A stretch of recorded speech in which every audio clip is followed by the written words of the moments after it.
Board. Yep, she's recording. All right. How's it going, everyone? See everyone kind of filing in. Welcome to the premiere of the Ironman Agent webinar. This is something we've been really excited about, been planning for a while. I guess if we're on that theme of Ironman Agent, I came up with that name. We got Jared Zimmer here. He's a coach with the Mike Ferry Organization. He's basically the, if we're on the Ironman theme, he's the Robert Downey Jr. here. And we're super excited to have you, Jared. We got Brian Charlesworth. He's our CEO. In this same theme, he is the guy that created the suit. He's the mastermind behind it. We got Frank as well.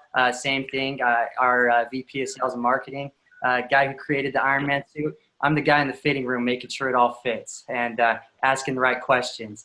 But yeah, super excited to have you all. Jared, I want to kind of go into this and talk a little more about you and your experience. Let's turn this on present real quick. You guys seeing that? Zach, before we do that, do you want to just talk about chat and people asking questions? Oh yeah, let's go into a little etiquette. I get carried away. There is a QA. We'd love to hear your questions. Go ahead and shoot them into the QA. It should be down at the bottom of your screen. We got Frank there, our team. Answer any questions, throw in some links, help you guys out with any questions that you have as we do this. We have chat, so you can hop in on the chat and ask whatever questions you have. We can share some links there. Anything else, Brian, before we really hop into this? No, just let me know if I need to mute myself. I'm sitting here at the Inman conference, so you might get a little background noise at times. So just let me know. Okay, awesome. Yeah, you're at Inman. That's great. Okay, so Jared, I'm gonna kind of talk you up a little bit here. One of the reasons that we wanted to dial this in and get you on the phone with us is you've been killing it, man, and 130 transactions a year for 8 straight years, averaging around there. You got a small team, and you're doing a lot of those listings personally. So one of the themes in this webinar is dialing in your personal accountability strategy, holding yourself accountable. What does that look like? And then scaling that to a team or scaling that to a brokerage. Coach at Mike Ferry Organization for 5 years. And one of the things that kind of caught my attention the most is you're doing all this, you're doing your personal production while you're coaching, and right now you're training for an Ironman, right? Tell us a little more about that. How's that been going? It's good. It's exhausting. I'm not going to lie about it. A lot of miles. Everything, the commitments that we sign up to, it just takes time, right? Yeah. What is it, like 100 and something miles on a bike, and then a couple miles swimming, and then you just top it off with a 26.2 mile jog? Is that how it goes? I figured you kind of walk most of the last of it. Well, yeah. Tell us a little, tell us about your journey in real estate. I'd love to hear some of that. What drives you? Why you're passionate about the industry? Love to hear a little bit about that before we jump into things. So a little on the back end on me. So I grew up in Ogden, Utah. I got licensed in 2006. So this would be rolling into year 13. I own a real estate company down in Cedar City, Utah. I own the RE/MAX office. I run, you could call it a small team. It's small. My wife services all our buyers. She does all the admin work for the company. I have a listing coordinator and a transaction coordinator. Okay. So we keep it pretty lean. I don't have a lot of expenses. I don't have a lot of overhead. I've been a really big Mike Ferry advocate since the beginning, honestly. And I will give a lot of props to where I'm at, obviously. And then really a big part of the topic here, really, right? Numbers tracking. Most of us are not numbers oriented people, right? I mean, theoretically 25% of the world's population is going to be analytical, and 75% of the rest of us are not. So as I got into Mike Ferry coaching 12 years ago, it took me about a year to build up a little momentum, some money, and then be able to hire a coach. They stress the importance of being able to track your numbers. So this will go into a lot of the topic of what I would share, the importance of tracking those numbers, which in my opinion is absolutely critical. We can go into that a little bit. For a little bit of background on what I did with coaching with Mike, I resigned about 6 months ago. I coached for Mike for about 5 years. I carried, at one point I was carrying about 40 coaching clients a week, which would take me about 25 hours a week, somewhere in there, by the time I'm doing some emails, follow up, this type of stuff, and running my business at the same time. And last year we dropped a little bit. Our money was up. We closed out at 115. We've been up to 156, averaging usually about 130. And the 130 is with, me dedicating 25 hours a week with Mike. The last 2 years I got into triathlons. Now I got this ambitious goal. Now that you posted this as an Ironman, I really got to accomplish this main Ironman. It's major accountability. You're committed now, man. There's no choice. Dude, it'd be so embarrassing. So I've done 2. There's a couple different distances, and I got a big one that'll be June, Boulder this year. So now you just called me. If I don't, I'm gonna have to crawl. If I'm struggling, because I can't not do it now. So when I noticed last, and hold you accountable on that one. But when I noticed last, one thing I want to make sure everyone knows about you, Jared, you were coaching 25 to 40 hours a week. Still, and I remember this, you were getting 16 listings a month. And I mean, Zach said small team, but you're really the only one in production on your team. And for listings, yeah, absolutely. 16 listings a month. I mean, that's just amazing. Most people can't imagine getting 5 or 6, yet alone 16, and coaching people for 40 hours a week. How did you do that? It's a great question. A lot of it comes down to time management, right? I mean, you got to have goals. I'm really big on writing out your goals. I'm really, really big on tracking your numbers. If you don't track your numbers, how do you know what you did? How do you know where you're going? I mean, how do you gauge your success if you're not tracking your numbers? Theoretically, I don't want to be rude to anyone that's not tracking your numbers, but if this is like a real job for you, we'll talk about it in a little bit. I mean, in real business, you have to track some numbers. It just makes sense, right? So I'm really dedicated in terms of writing those numbers down. I track, Brian, you know this because you and I worked together for a couple of years. I track my numbers every hour of the day. And then I got some really intense accountability partners, some mastermind groups that were reporting those numbers almost on an hourly and a daily basis to help hold each other on track, right? Yeah. Very cool. Let's it's amazing. Let's hop in. There's a bigger backstory there that I kind of want to touch on. Let's go. Let's see. I skipped one too many. Little background here. I'd love to hear how Jared and Brian So Brian, just to give you a little intro, Brian, or maybe tell us a little bit about your your background. You started and sold multiple software companies. That's your background. You got into real estate. Working on building a team, and you and Jared kind of linked up. What was it that you guys kind of discovered there? What was the big realization that almost sparked Sisu? Brian, maybe you could share a little bit about that. Yeah, so I jumped into real estate knowing that it was not going to be my end-all be-all because I have a passion for building, software companies, and I'd been in the franchising world for a while. And when the company I was with sold, my wife basically said, while you're figuring out what you want to do, why don't you come sell real estate and help me build my real estate team? And I knew I wasn't really going to be of any value to her if I was like most people where I, maybe did 2 transactions a month, took a year to figure it out, maybe did 5 to 8 transactions my first year. So I set this lofty goal of, number one, I was helping train all of her listing agents and helping her grow her team. But in addition to that, I knew I had to be in high production myself to be able to do that. And so one of my first questions and first conversations I had with Spring was, hey, how are we going to get me to be in months where most people take years to get? And she recommended Jared. So that's how I came across Jared. And she basically said, Jared is a badass listing agent and you want to be just like him. So anyway, that's how I started working with Jared.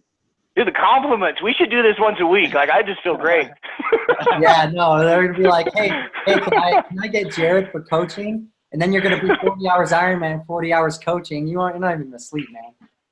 Well, what I found though was Jared held me very accountable. I think there are a lot of coaches that don't do that, but I had to report numbers out to him every week. So I found myself on Sunday nights sitting there spending hours trying to go back and keep track of the notes where I had tracked how many calls and gathering together all my different spreadsheets. And I just had data in so many places, and it was really a pain, which is kind of how this track got started for Spring and her team, because as I was tracking, we were having all of her team members track as well, which started with spreadsheets. And we'd take our daily numbers and put them into weekly numbers, and our weekly numbers and put them into monthly, and then yearly, which if you think about a Google sheet, that's 4 different Google sheets, right?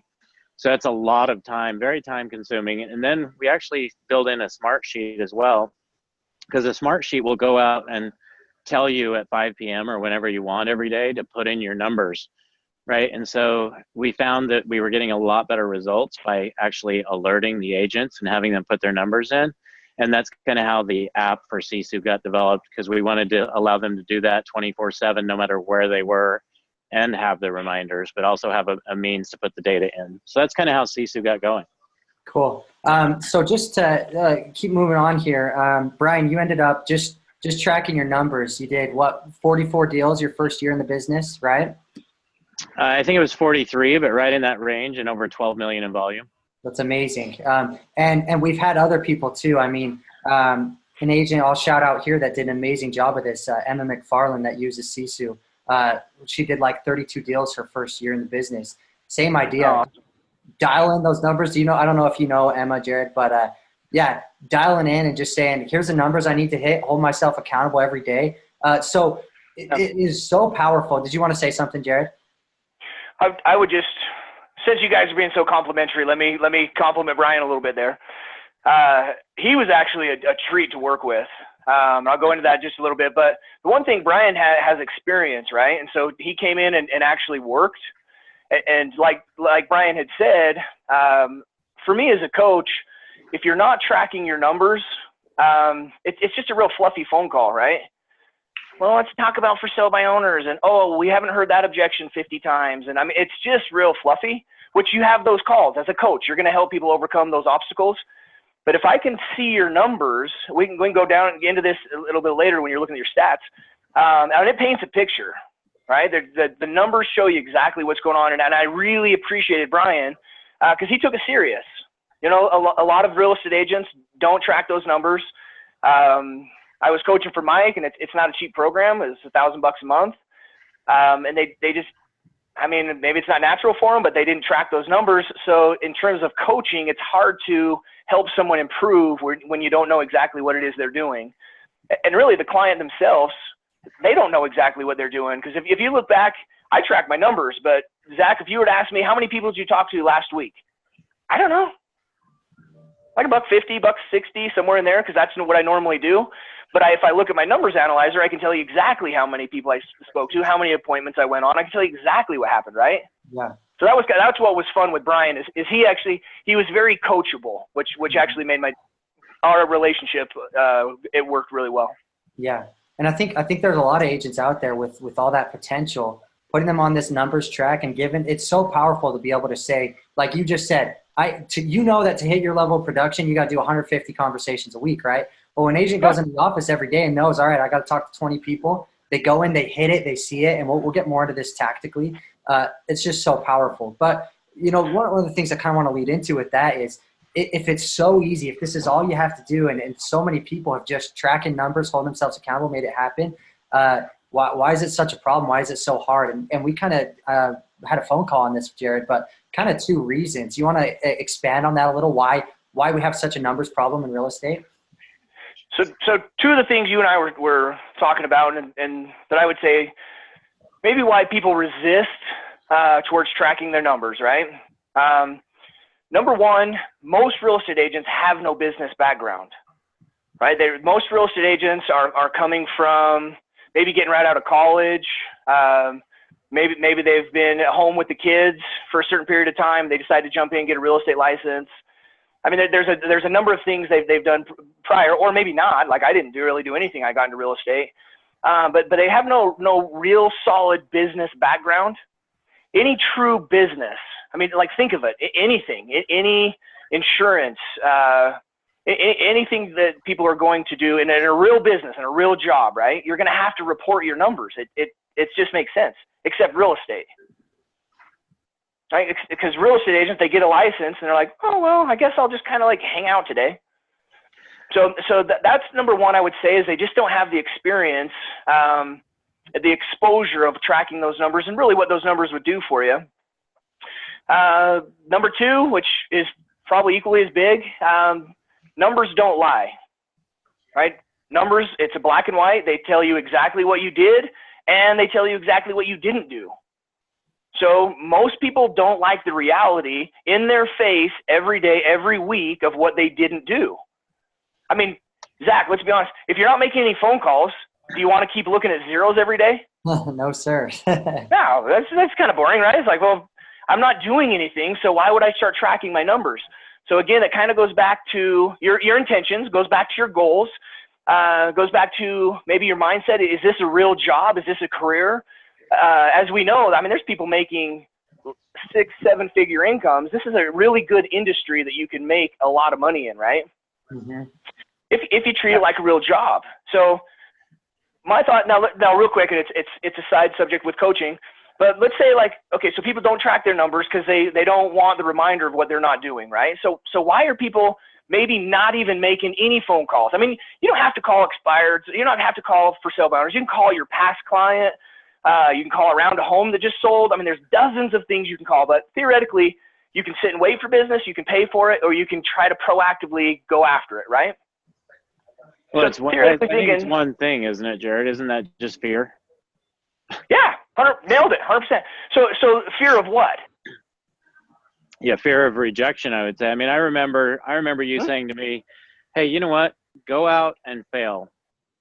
Go get your butt kicked, call some expireds, get your butt kicked, get it handed to you, have 300 people tell you no, then go on 12 listing appointments and have 12 listing appointments tell you no, because that's how you're going to learn. I've watched so many agents, because I've been close to the business now for the last 5 years, I've watched so many agents come in and feel like they need to shadow an agent for the first 2 or 3 months, and they're not even going on their own appointments.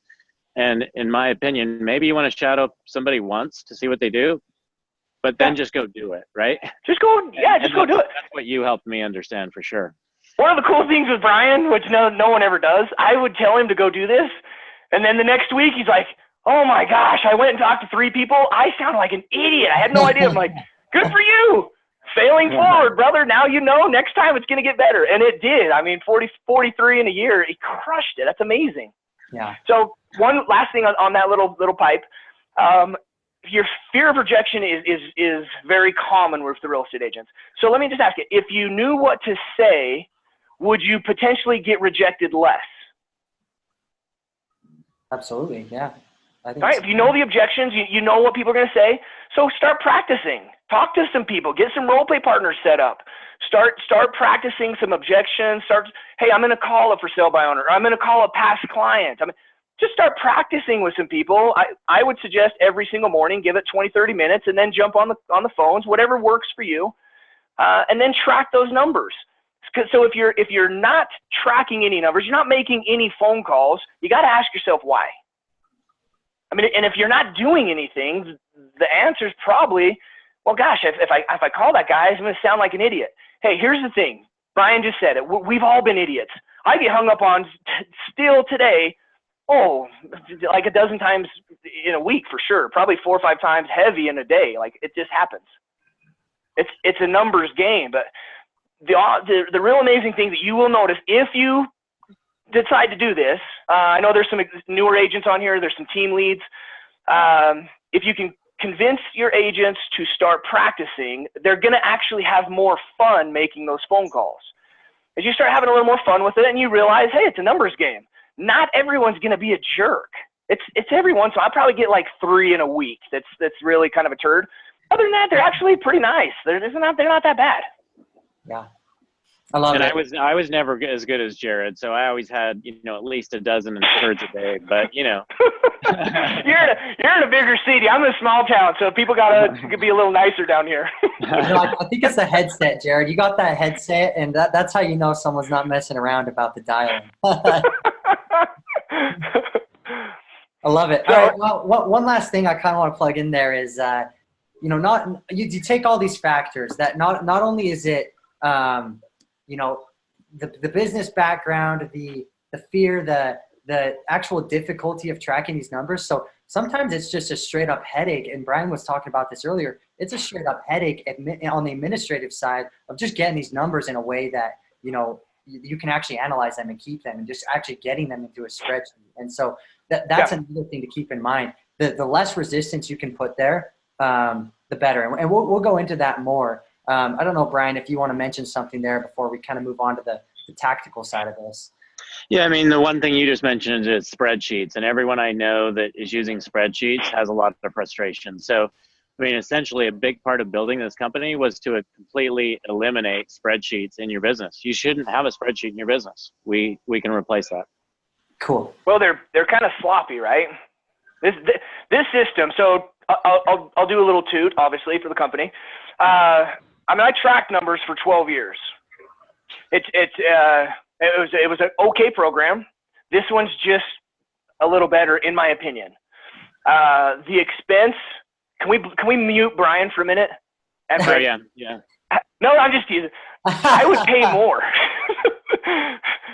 No, Brian, I'm teasing. I would actually pay you guys more. I pay. I don't know if there's a team difference or whatever. I pay $30 a month. I mean, it's stupid low, right?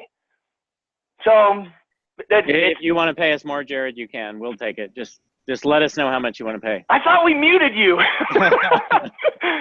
But for $30 a month, I mean, this program is customizable. You can. I track some really basic stuff.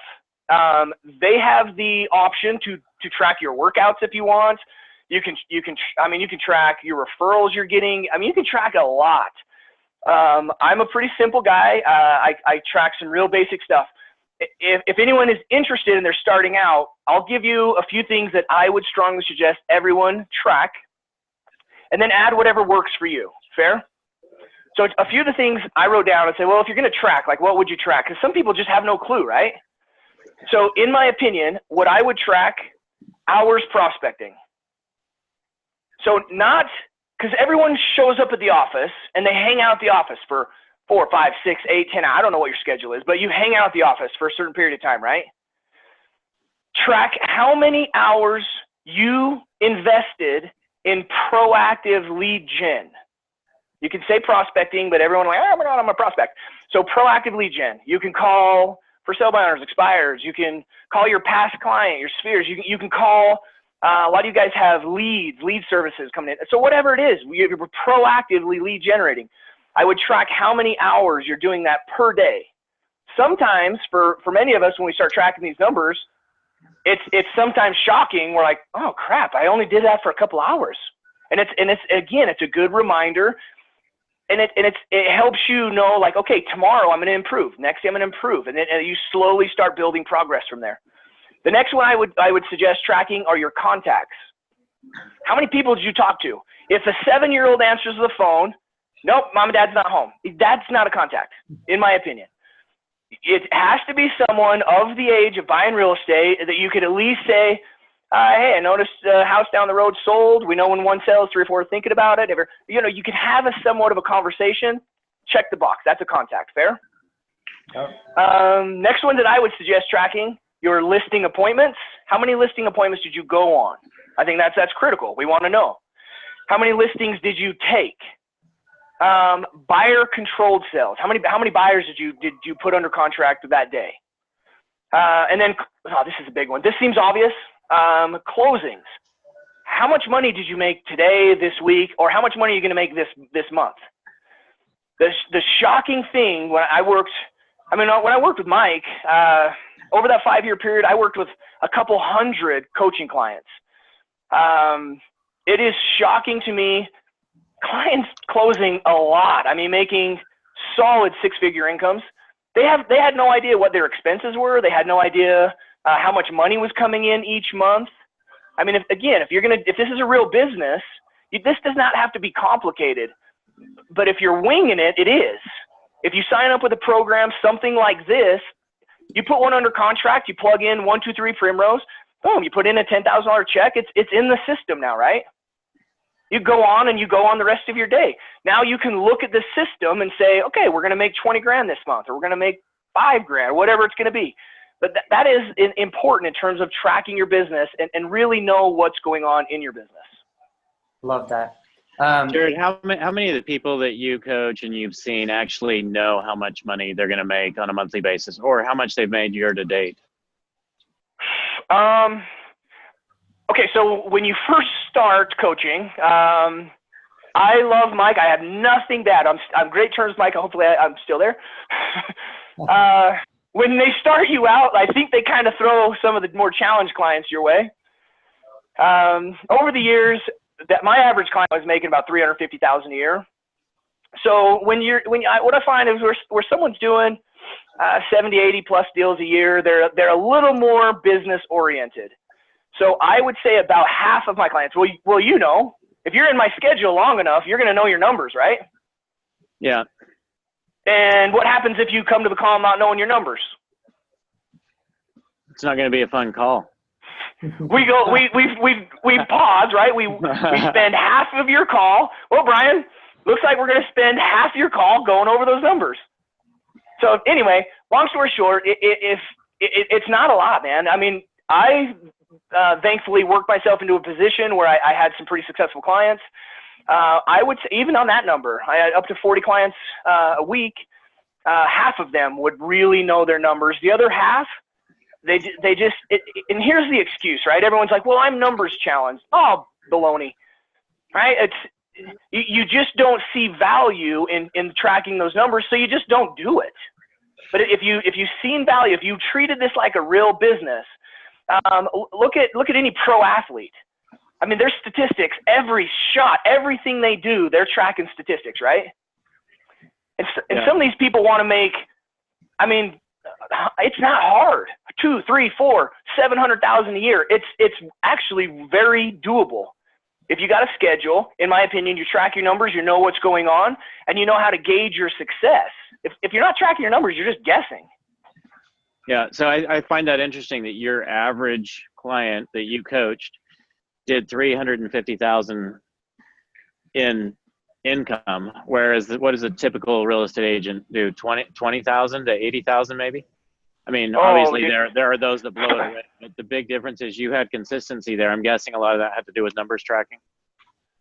Well, and you guys know I don't like to toot my horn, but I'm really big on tracking those numbers.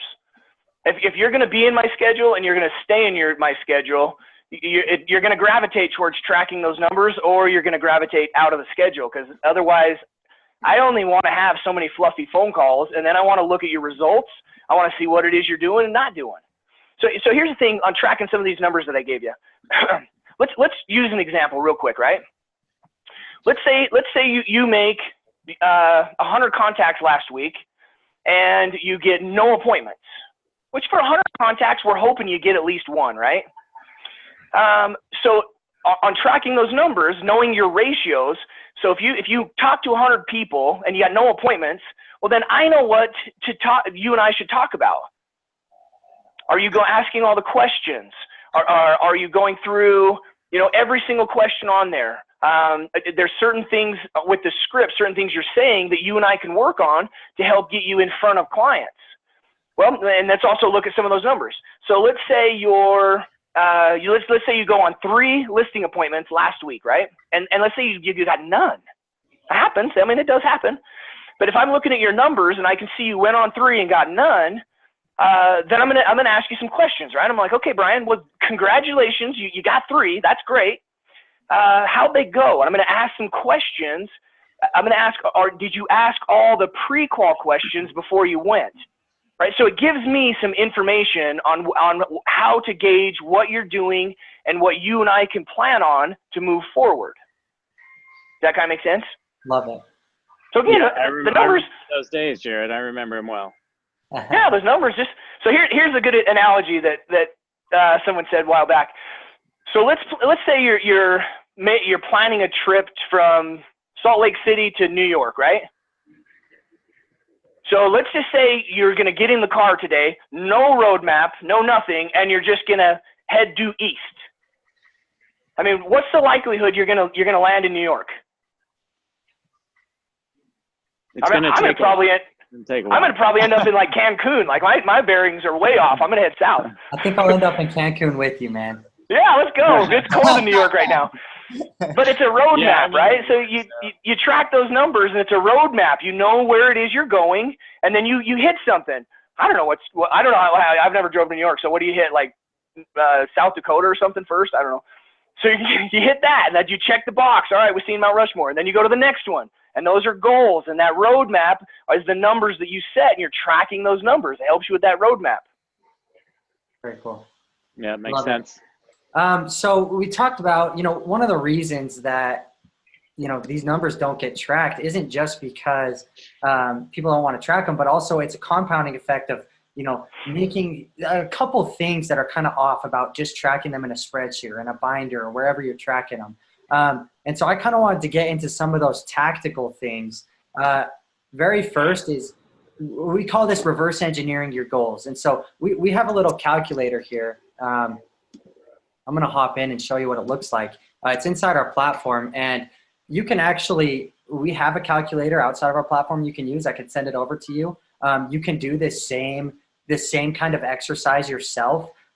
It really, I don't want this to be something you can only do with Sisu, because you could do it. It's a lot easier in our platform, but these are things that every single real estate agent should do. And so absolutely, inside our platform, we have a little goal calculator here. And it's just going to take care of the math for you. So you go into, for those of you that are on here that are Sisu users, go to account, goal calculator. If you haven't already done this, it'll pull up this little screen right here. And it's going to give you a little workflow where you can walk through and work out those numbers. Let's see right here. Okay. Brian, Jared, you guys see that all right? Yes, sir. Cool. So really what this is going to do, and Jared, I'm sure this is one of the first things you do with your clients, or if they don't know their numbers, this is something that you do after 3 months when they actually know their conversion ratios, right? But what this calculator does is you walk through it and you're just saying, hey, I want to make 100,000 this year, right? And my average transaction size is 250,000. My commission split. So if I'm calculating my own goals, this is like after, so gross commission and then the commission that I put in my pocket, I'm going to say 1.5, right? I'm working through this. I'm reverse engineering it. If I contact 100 leads, I have 100 of those conversations. How many appointments am I going to set? Let's say 2. Keep walking through. We're working with listings, you're working with buyers. What percentage of this business do you want to be on, either side of the transaction? We'll say it's 50-50. And then in our calculator, you can actually use, we have this data aggregated across our platform. So you can use the baselines that we've identified. You can use your own as far as like listing appointment conversion ratios, and then taking those signed listings and putting them under contract. And so you can really get deep into it, or you can use our baselines, but it's going to spit out these goals where you're saying, you can shoot yourself an email if you want as well with them. But, here's what you want to make. Okay, here's what your yearly volume should be. And you're just taking it down to those base numbers all the way down to, all right, I got to make 610 contacts a month. You take those numbers, your agents start going to the office every day. They're on a mission, right? They're saying, all right, every day I got to make 20 contacts. And they go in, they hit that, they feel good, and their business grows, right? So they're playing that numbers game. That's stage one of tracking your numbers, because that's starting to give them context, right? If they don't have context, you're just throwing numbers in a spreadsheet. You're never seeing them. First thing that goes out the door when you get busy is you stop tracking your numbers, right? Any comments there, guys? I agree 100%. Brian would attest this. We break down his annual goals, exactly what you did, probably how you came up with some of that formula. and then every single month, right, Brian? Every single month we would review what you did and put a goal together for what the next month's going to be. Yeah, exactly. And I remember, I had some pretty high goals. I wanted to do over 500 in GCI. And I remember people looking at me like, your first year in the business, you want to do 500 in GCI? And there were some people on our team that thought, you are crazy. Why do you have those high goals? You should adjust them down. And no, I didn't hit my goals, but I still did about 365 in GCI. Yeah. Right. So I didn't do the 500, but I was still higher than everybody else on the team that had a goal to do, 24 units. Right. Yeah. Very cool. I mean, some of the people that are maybe newer to this, some of the teams, hopefully team leads already understand this. If they don't, it is helpful. That's actually, I would say, critical. But if you're a little bit newer and you say, I want to make 200,000 this year, it's a real vague statement, right? Or 100 or 500, whatever that number is going to be for you. This system, or if like Zach said, if you do it on your own, whatever works, this is easy and it's cheap. So why wouldn't you sign up? But anyway, so that was my job, Jared. But no, I'm so adamant. Disclosure, I don't make anything here. I like the company and I'm huge on tracking your numbers. But people have unrealistic expectations of what it takes to get where they want to go, right? So if you want to make 200 grand, fine, simple. That's a great goal. Break it down monthly into how many listings you're going to have to take total. What the conversion ratio of that, buyer seller. So break those numbers down. How many are going to be buyers? How many are going to be sellers? Break those down. I mean, this breaks it down all the way to how many people I have to talk to generate X number of appointments. And if I take 70% ratio of the appointments, I have to go on X appointments to get X number of listings. I mean, it really is that simple.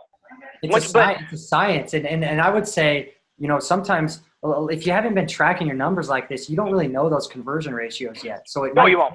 You're going to go out there and you can use our baselines or you can do whatever and have goals. But how long would you take? How long would you say it takes just tracking? You track your numbers religiously. How long until like, this is how many contacts to get an appointment. This is how many appointments to sign a listing. Your comment of 3 months is a pretty good indicator for what's going on. Okay. That would be a good number. Honestly, the more the better. That's going to progressively get better as you get better with your skills, with your scripts, with your appointments, all that kind of stuff. So it's important that you see those conversion ratios go from. I remember having a 30% conversion ratio on my listing appointments, and with Jared's help, I got that up to over 75. So I remember those calls. How are you at 90 plus? I'm like, well, how are you not? So the exciting thing here, though, is I'm loving seeing team leaders be able to manage their teams now the way coaches have managed their clients, right? Because they have this data. If you're a team owner and you're managing your team by having conversations around things that don't matter, right? Things that don't necessarily make sense. If you know this on every one of your agents, it completely changes the culture of your business and your ability to lead them in the right areas, right? Absolutely. Well, outside of the numbers, it's just a real fluffy phone call. There's a real fluffy conversation with your team, right? Yeah, 100%. You're shooting an arrow in the dark, trying to figure out what this agent needs to grow their business, right? I mean, we could talk all day about for sale by owners. We can talk all day about objections. I mean, those conversations need to be had. But if you're tracking these numbers, it paints a picture of exactly what's going on, right? How many appointments are going on, how many conversions, how many they're getting. And then you can see, okay, well, maybe we need to work on asking a few more questions or, just like Brian. The thing with Brian, which was great, again, he just dove in. Like he did not hold back at all. He is not one that was nervous of rejection. I gave him some suggestions and he said, okay, and went and did them. And I love it because you can always say something, right? If someone improved, if you were still terrible, and I couldn't say it, but I mean, he was terrible at first, but it's because he had no clue what he was doing. But after a few months, he was just going. And I told him, I said, dude, seriously, relax on all the pre-call. Just get in front of these sellers, get comfortable. And he did it. And then we watched these numbers every single month. We watched his ratios improve. And that's how you coach. That's how you see what you're doing and gauge success, is by looking at somebody's numbers. Awesome stuff, guys. Okay, so moving on. I'll just throw this up right here. These numbers, when you're throwing them somewhere in a notebook, they go in the corner, or one of those spreadsheets that we were talking about earlier. One of the biggest problems is these numbers don't have context, right? So you're tracking your numbers, but how frequently are you seeing them in context of the bigger picture what your actual goal is. How often are you seeing, okay, I've done this. How, I went on all these appointments or I signed all these listings. How much money am I going to be making off of those? And that's the motivation. That's where these numbers start to have meaning. You're like, oh my gosh, I'm progressing. I'm growing, right? And so a way that you can, as you're tracking these, see them in context of those goals. I could show you guys what it looks like real quick in Sisu. You guys see my phone all right? Yeah. So you hop in here, you have this native app on your phone. Notice how I'm seeing, okay, my goal in January is 500 contacts. I'm at 556. That's motivating. I'm seeing I'm hitting my number. It's not just a number now. It ties into my overall goals, my why. Why am I doing this, right? I can see I'm a little behind on appointments. So at a glance, I'm just picking up. I'm seeing how well I'm tracking. I could come in and if I want to look at this weekly, daily, however I want to look at it and break it down, I could see, all right, I'm a little behind on contacts right now. Like just to break down this top left circle with you, I'm at 50 contacts. My goal for the month for this week is 115. The little white mark is showing me where I should be. So really easy that way. And then getting into some of the money metrics behind it. Like let's look at January again. And now I want to see, okay, I went on all these first time appointments or I signed all these listings. Okay, what's the value of those signed listings? And look at that. I'm looking in the bottom right corner, 138,000, almost 139,000. So I'm seeing the money. I'm seeing the results of this. All of this has context, and that's motivating. That's where these numbers start to mean something instead of just tracking them. So show me what you've closed this year, Zach. Yeah. Assuming you're an agent, right? Jared, we were just talking about this. A lot of agents don't know what they made last month, last year, much less what they have coming down next month. I just come right here. All right, I've closed 3 deals. Here they are. I've made $12,000 almost this year. So, that's motivating as well. So these numbers become something more than just a tick mark in a spreadsheet. They're tying into your overall objectives. Yeah. Very cool. Any comments, guys? I just wish I'd had that when Jared was coaching me. Well, on that conversation, actually, again, not bad mouthing anyone. The program we used previously was just a little bit dated, right? This thing's awesome. It's user friendly. It's very easy to use. I'll be honest. I don't even have a webcam. I borrowed someone's in my office. Zach walked me through how to hook this thing up. Like I am not techie in the slightest. I jumped on this thing and I mean, it takes you logging in a few times, right? I emailed customer service and they are immediately responsive. They get right back to you. It's just real easy to use.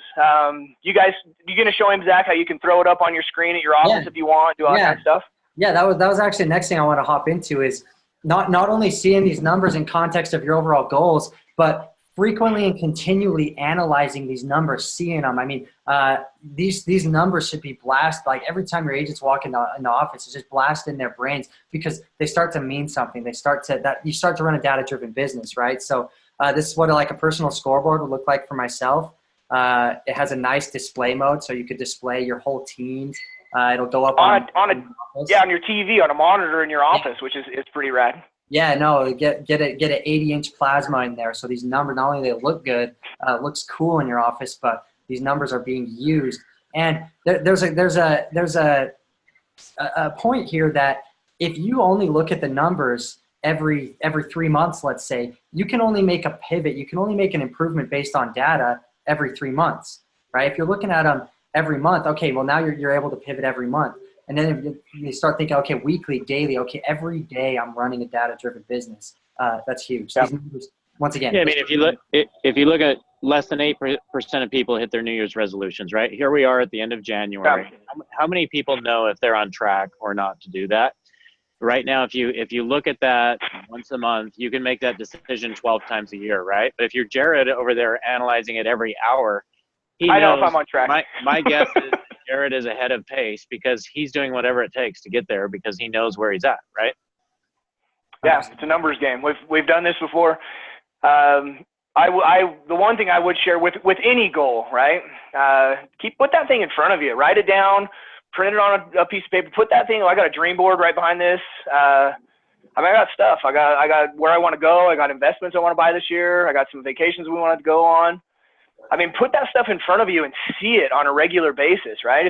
Everyone says they want to lose 10 pounds, I don't know what, December 25th or something. It's never been my goal, but everyone wants to lose some weight, but then come January 5th, it kind of fades out of their house, right? Humans have short memories, so it fades out of their brain, and then they're just back doing the same thing again.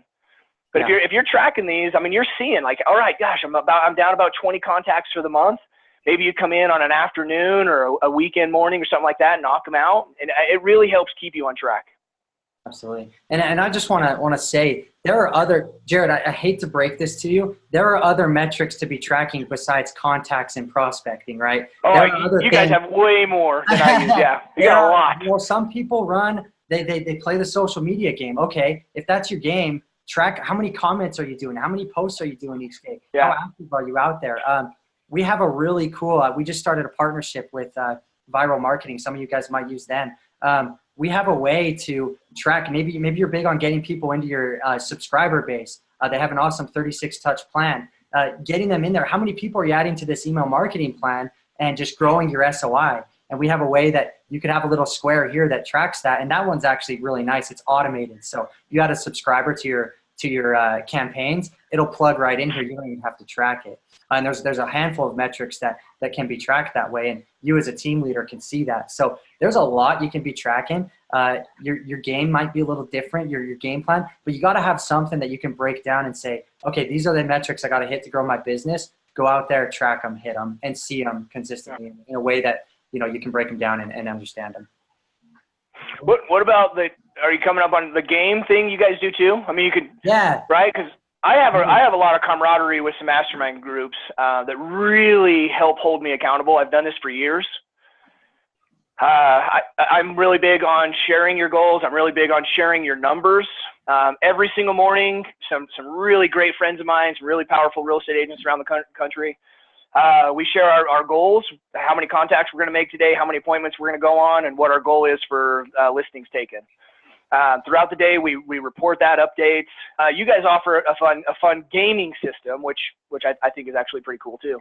Yeah, totally. I'm happy to see that most people have stayed on this entire time because this is a really good nugget here. This kind of ties everything together because we do have a lot of team leaders on the team or on this call. How do you take this? Okay, so maybe you got one superstar agent in your office and you're like, yeah, I could totally see him going out there and just kicking butt, tracking his numbers, doing this. How do you scale it across the team or a brokerage? How do you make this a reality? Because, we mentioned earlier, Jared, real estate is different. It's not like my background is in enterprise software sales. I did sales at a gym. I've knocked plenty of doors. In all those situations, you got a quota. Your leaders are slapping a quota, and it's not an option to track your numbers, right? Well, real estate, no one has a quota in real estate, so it's a little different. You got to get creative in the way that you're scaling this, in the way that you're using these numbers to make it more enticing. And so that's where we start to talk about like this addictive sales behavior. So you make this the gamification side of things, and I actually have a picture on the left. This is an app called Strava that a lot of bikers use. I don't know if you use it, Jared, but it takes something like your personal exercise, right? You don't have a quota for exercise. It's not do or die. So you need to get creative in the way you motivate yourself to do it. And so what Strava does, maybe Brian, you could speak a little to this because I know you do use that app. It takes your exercise results and gamifies it and makes it addicting to go out there and do something that's hard and see your progress. We've taken that same concept to create gamification with these numbers and contests and incentives. Brian, do you want to say something there? I know you're big on it. I became addicted to Strava for a while because it got to where when I was doing mountain bike rides, it wasn't about being out enjoying the fresh air anymore. It was about beating my last time, right? Or beating my 25-year-old son's time or something like that. So anyway, I got addicted to that, and then I decided it didn't matter where I was on those leaderboards because I was always down pretty low anyway. So I started enjoying being there again. But it's really fun to see where you compare to people, and I've seen teams actually change their culture by doing the same thing in real estate. If you want to do some fun things and give people points for their activities and give them awards and maybe do an annual trip. If you want to plug in an annual trip as a team leader that you're not doing today, just make sure the numbers are high enough for people to get there and put the right activities in place. And their increased production will more than pay for that trip for everybody, right? Absolutely. I think it's, like I was saying, it's taking a little more creative approach to it, making these numbers mean something, and just it's a culture thing. It's making it fun. It's creating momentum. And so that's kind of what we've done here. You know, maybe some of you have ran a challenge before in some way where you tie incentives and you do different things. We make it pretty simple. You can come in here and let's go right here to challenges. You'll notice we have an overall scoreboard, and you can get really dynamic in the way that you're running these challenges, right? So you can say, okay, this challenge is closed units for Cabo. And you're saying, okay, first, second, and third get a trip to Cabo, and this is how many points they get. And those point values can roll up into an overall scoreboard. You can do it a different way where you say, let's see if I can find one, this appointments challenge, right? You're saying, okay, each appointment you go on is worth 300 points. So maybe you want to motivate based on, all right, a contact is worth 100 points, an appointment's worth 1,000. You sign an appointment, you sign a buyer, sign a listing, that's worth 5,000. And then you're taking these numbers and everyone's seeing the scoreboard when they walk into the office. It's like if you're playing a basketball game and you're out there playing and you're not constantly seeing the scoreboard, the competitive element just isn't in there because there's no way to gauge your performance. Starting to see this, and that just goes along with this whole theme. Make the numbers mean something, give some context behind them, and then make it fun. Make it a strong cultural element of your brokerage. Yeah, in that analogy, Zach, I think that's a good analogy. Somebody out shooting hoops with their friends, right? You're just messing around. You're not serious at all. But as soon as you end up saying, okay, we're going to play a game of 1-on-1 to 11, right? All of a sudden you're intense. And it's that same intensity that they can bring into the business world, which in real estate, when people don't have to report out and don't have to hold themselves accountable, sometimes that's hard, right? So this can really change the culture of your business. Yeah. Jared, you were going to say something? I would say in sales, all of us are slightly, some obviously a little way more so than others, but we're all a little competitive, right? I mean, just I mean, human nature or whatever in sales. I mean, we all like to win. One of the things I like, so you guys have this broke down obviously for a team, and the team can share numbers and do games within the team itself. But also, isn't there a different where we can log in as a group and then have different gaming going on as a combined whole, but it's not within the same office as well? Yeah, so right now we're creating a separate team for you to be able to do that, Jared, but we're doing a build out right now that will allow you to create a challenge, and you can invite anybody and they can opt into that challenge. And so that'll be kind of fun. That'll be here in the next month where you'll be able to do that kind of stuff. So we're super excited about that. I just say what you guys said. It just makes it fun, right? I mean, Mike has always said our job, if you're doing it long enough, I remember Brian, maybe a year or so in, he goes, you do this every day? Every day you do this. I'm like, yeah, every day. He's like, you've been doing this for what, 11 years now? And I'm like, every day, 11 years. He's like, oh, wow. Just so you know, I'm not going to do this every day for 11 years. So there's a point on that is there's obviously a bit of repetitious boredom in what we do, right? It's the same thing over and over, but let's just be honest, it's called a job. We come in, we do our job every day. So the game part of this, or a little bit of the camaraderie with other agents, if you can bring this in, or other people and you're sharing some goals, it just kind of makes it fun. I mean, it's the same thing. We got to come in, make phone calls. We got to go on appointments. Sometimes we get great clients. Sometimes we get some interesting ones. But the process in itself is a little bit of repetition. So if you can add something like this, it kind of makes that repetition a little bit more fun. Cool. All right, guys, I love it. Frank, I think there may have been some questions, hands raised. Can we clear up some of that or any of that there? I don't know if Frank can hear us. Jared, I do know. Sorry, Zach. We've been taking care of them. We're all good to go. I think maybe, I don't know if you want to answer any that I'll kind of share with the group, but Sheila Dartez wanted a question regarding accessing. How do you see your last month's income from the app? So that might be good to show the entire group again. The other question, I guess it's more so for Jared, is how are you originally tracking your numbers? Did you just use Google Sheets or Excel? I know when we started started Sisu rather, we started out with Google Sheets. That was kind of our early customers. And then the last, I guess, question for Jared was What kind of headset are you using? There was a question from the group about your I headset. told you that headset looks cool, Jared. I told you. Dude, this thing's like antique. I don't even know if you can buy them anymore. You guys got these fancy one-piecers. This thing covers noise cancellation. So it's a Plantronics. Do you know where you got it? Plantronics.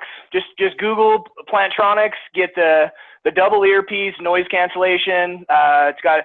If you get it, get the lifter. The lifter connects right to your phone. I can hang up. I can pick up the phone with the headset with one touch right here. Obviously, this is adjustable. Nice thing, it's 500 feet from the base. So if I'm on a call, I need to run out to the car. You know, within theory, I got 500 feet of moving terrain. I'm in my office right now.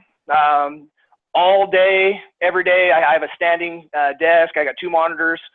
All day, every day, I have my headset on, and I'm just pacing. I'm walking back and forth. I'm kind of having a little bit of. I'm trying to have fun on the phone calls, right? Just like we talked about. But that's so. You guys might laugh at me. Oh, I don't know. This was probably, these things last 3 or 4 years, a few $100, whatever they cost.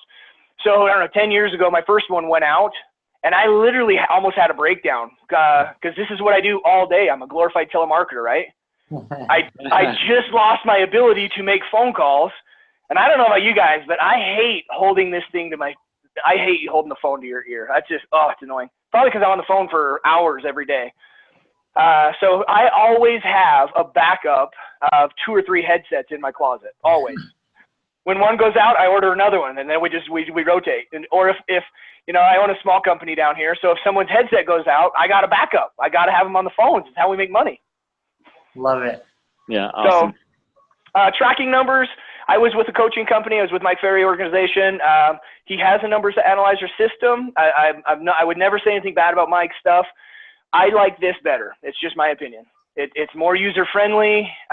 It's very customizable. And again, it's like $30 a month, so why wouldn't you do it? So that's my opinion. Cool. Well, hey, Zach, I think there was a question about how to see last month's. Oh, yeah. I think maybe sounds like some of the people may be spending most of their time in the app. Everyone is able to log in here. Maybe show them on the platform how you get to that data really quickly. Yeah, no, you just come in and go scoreboard. You look at your personal. We built these to be a great monthly, yearly snapshot. So you can just come in and say, I'm looking at January right now. Let's look at December. Let's look at last month. And now you're going to see how well did you stack up last month against your goals. I apologize too, Zach, as you do that. That's perfect, but I phrased the question wrong. They just wanted to see how much closed income they've earned. So an income the app. Year to date? So just maybe just walk them through in the app. Yeah, sure thing. As well as just to kind of just show them how much income they've earned. Yeah, let's pop in here. So Thank you. You guys see the app all right? Yes. So home screen right here, there's a couple ways you could do it. If I click on the closed circle, that will actually take me right through to how many I've closed. So I'm seeing that. All right. Another way, if you want to get into your overall pipeline without clicking on the circles. But Zach, what you just did in the app is going to take them to everything they've closed for the year. So in the online, you can go in and just look at what closed last month. Absolutely. Right? Yep.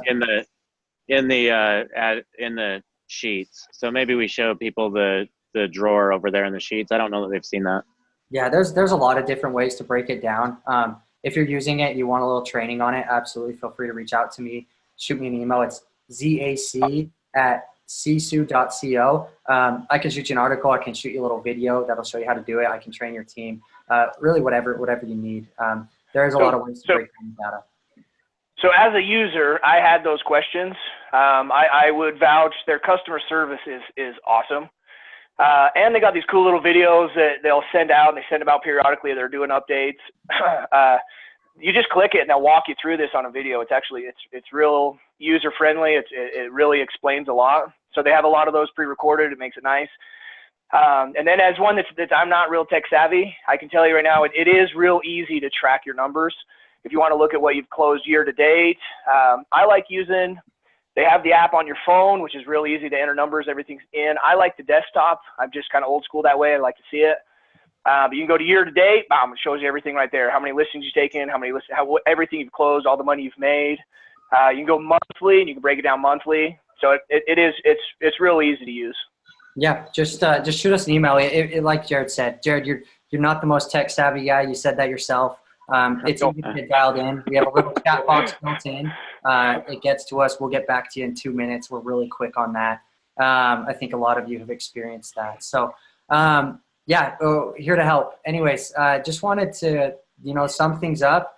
We got some messages here just saying thanks. How much people love the program. We're really passionate about this. Love serving you guys. Love making this happen and ultimately increasing your production. And this is how you do it, man. This is how it works. So Jared, thank you for your time. Brian, Frank. Yeah, thank you guys. Jared, thank you.